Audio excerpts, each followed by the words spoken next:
Alabados sean Jesús, María y José.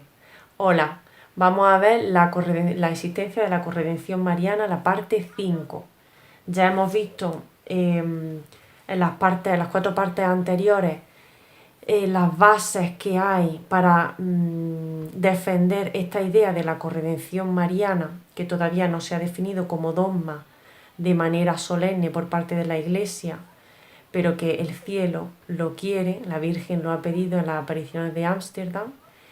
Y en esas 4 primeras partes, la primera vimos las bases que hay en la Sagrada Escritura, que están de manera implícita, no está dicho de manera explícita, pero sí implícitamente. En las partes 2, 3 y 4 vimos lo que estaba en el magisterio de la Iglesia, es decir, en los santos padres, en los obispos, en el magisterio ordinario de la Iglesia, porque no se ha definido.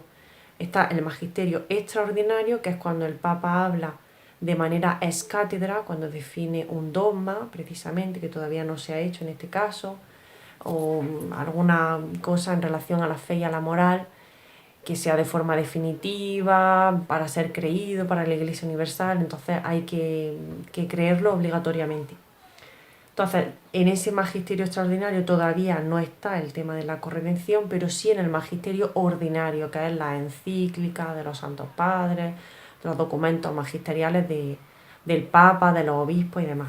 Entonces estuvimos viendo a varios papas lo que decían acerca de la Virgen María, que defendían esta idea, ¿no?, de la corredención, de la unión con su Hijo, de una manera o de otra lo dicen. Y el último día, la parte 4, vimos lo que se hablaba en el Concilio Vaticano II, que aunque no se decía la palabra corredentora como tal, sí se define y se expresa la idea, lo que conlleva. Entonces, hoy vamos a ver lo que es en la tradición y en la razón teológica. Empezamos la teología, que será hoy y siguiente envío. De la tradición, la palabra de Dios se compone de la Sagrada Escritura y la tradición de la Iglesia. No todo lo que Dios ha revelado está en la Sagrada Escritura, sino que, de hecho, el Nuevo Testamento se escribió bastante más tarde. Y antes de eso, los cristianos, los apóstoles, los que estuvieron con Jesús, iban transmitiendo sus enseñanzas y todos esos hechos de forma oral. Por tanto, toda la enseñanza de Dios no solamente está incluida en lo escrito, sino también en toda la tradición oral que se ha ido transmitiendo desde los mismos apóstoles, ¿no? Y sobre todo en la tradición están también incluidos los santos padres, los santos de los primeros siglos, que tuvieron gran importancia. Leo vamos siguiendo el libro de La Virgen María, Teología y Espiritualidad, de Antonio Rollo Marín.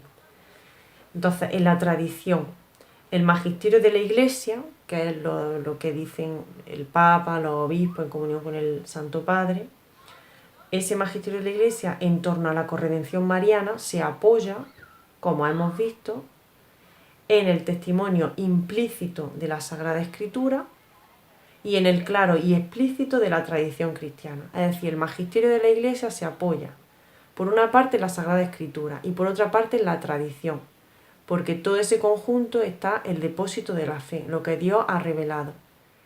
Dice, nos haríamos interminables si quisiéramos recoger aquí una serie muy incompleta de los testimonios de la tradición.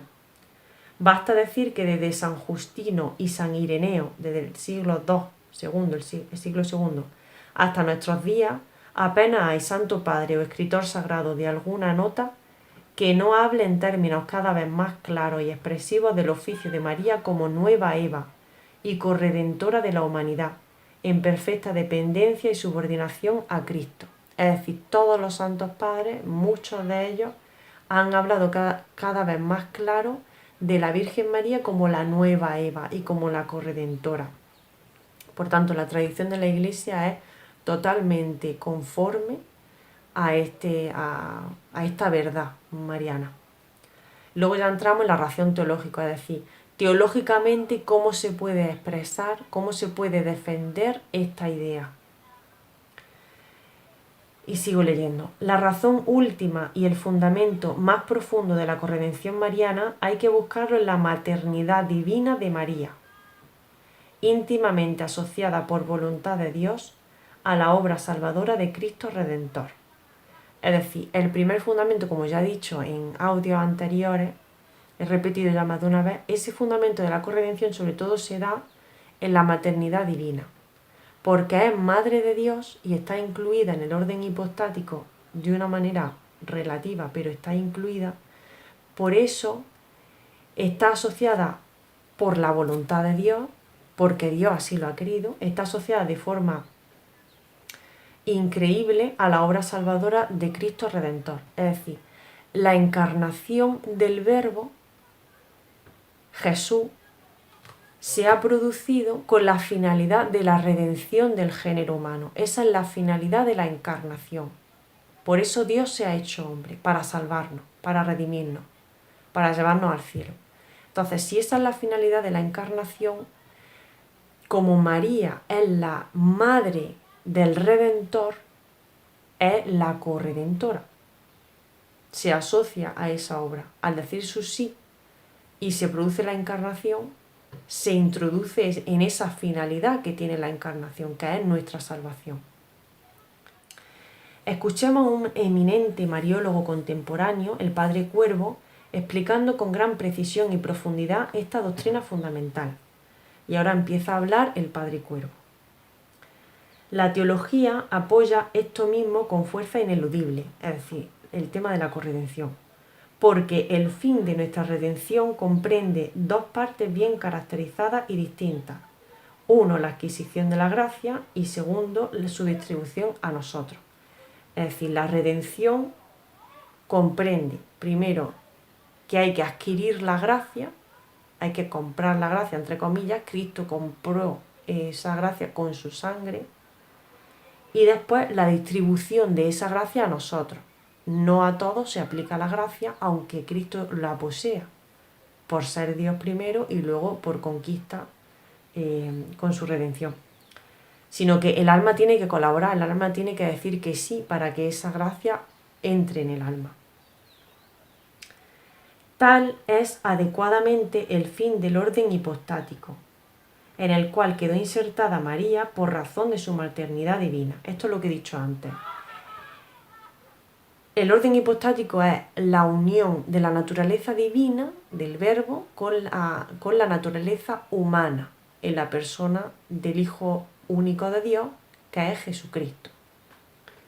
Ese es el orden hipostático, la unión hipostática, la unión de esas dos naturalezas, sin ninguna división, pero tampoco sin ninguna mezcla. Y ese orden hipostático, es decir, esa encarnación, esa unión, el fin de esa unión es lo que he dicho antes, nuestra redención, que tiene esas dos partes. Y en ese orden hipostático quedó insertada la Virgen María por orden de su maternidad divina, porque dio su carne y su sangre al Verbo. Dio esa parte de la naturaleza humana, porque la naturaleza humana es cuerpo y alma, pues ella dio el cuerpo. Al ser incorporada a él, a ese orden hipostático, queda por el mismo caso supuesta siempre la voluntad de Dios, es decir, porque Dios lo quiere, asociada con Jesucristo en el fin de este mismo orden. Lo que he dicho antes, como ella queda incluida en esa unión de la naturaleza divina con la humana de forma relativa, y la finalidad de esa unión es nuestra redención, por eso, por voluntad de Dios, ella se asocia a Jesucristo en la redención, en el fin de la encarnación. Porque la diferencia esencial con que este fin pertenece a los dos se encuentra en la diversa manera con que ambos pertenecen al orden hipostático. Jesucristo sustancialmente de un modo absoluto y María solo de un modo relativo, accidental y secundario. Es decir, la diferencia del modo en que Jesucristo hace la redención y la Virgen María es la corredentora, esa diferencia viene del hecho de la diferencia en que cada uno está en el orden hipostático. A ver si lo logro explicar mejor. Jesucristo es el Redentor porque en él la unión hipostática es de una manera absoluta y sustancial. La naturaleza divina con la naturaleza humana están unidos en él de forma absoluta y sustancialmente. Solo él es verdadero Dios y verdadero hombre.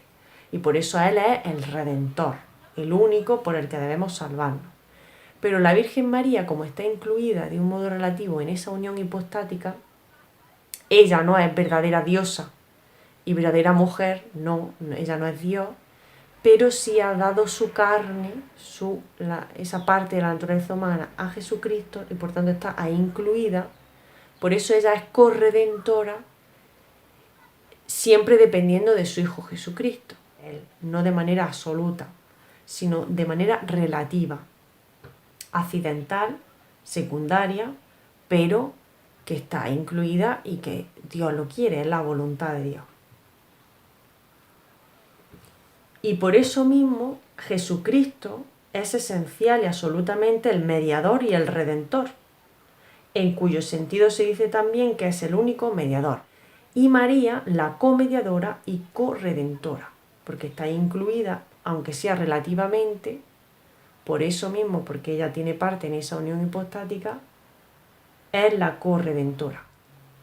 Y por esto mismo la parte que corresponde a los dos en la adquisición y distribución de las gracias, es decir, la redención, es muy distinta, sin que la unión de los dos en el mismo fin del orden hipostático perjudique a ninguno de ellos. Es decir, esa colaboración en la redención de cada uno es distintísima porque Jesucristo es el verdadero Dios, la Virgen María no. Pero están unidos en el fin, en el mismo fin que es nuestra redención, nuestra salvación. Y eso no mengua a ninguno de los dos. No le quita nada a Jesús y tampoco le quita nada a la Virgen María. Antes, por el contrario, la parte que en esta asociación corresponde a María arguye gran perfección en Jesucristo, por lo mismo que es toda recibida y dependiente de Él. Es decir, que la Virgen María sea la corredentora le da mayor perfección a Jesucristo porque que la Virgen sea corredentora le viene de que Jesús es el Redentor. Si Jesús no fuera el Redentor, ella no podría ser corredentora. Entonces ensalza la perfección de Jesucristo. Y al mismo tiempo sublima a María, haciéndola partícipe de una obra tan divina como es la de nuestra redención, como única excepción entre todas las criaturas. Es decir, al mismo tiempo eleva a María todavía más porque la mete de una manera especial y única en el misterio de la redención. Entonces, que María sea corredentora engrandece a Jesús y engrandece a la propia María. La dignidad que de aquí resulta en la Virgen María es sin duda la más alta que se puede concebir en ella después de su maternidad divina. Es decir, que ella sea corredentora es la dignidad más alta después de la dignidad de ser madre de Dios. O sea, la dignidad de ser madre de Dios es la más grande, por eso ella tiene una dignidad enorme, pero la segunda dignidad grande en ella es por ser corredentora. Porque eso de ser con Jesucristo coprincipio de la redención del género humano y de su reconciliación con Dios, es cosa que sólo a María fue concedido sobre todas las criaturas, en virtud de su maternidad divina. Porque ella es el modelo más perfecto de Jesús, por eso es tan importante consagrarse a ella, tenerla por madre, tenerla muy presente, imitarla en todo, porque ella nos lleva y nos moldea de forma perfecta a imagen de su Hijo Jesucristo. Espero que os haya servido, que Dios y la Virgen os bendiga. Un abrazo.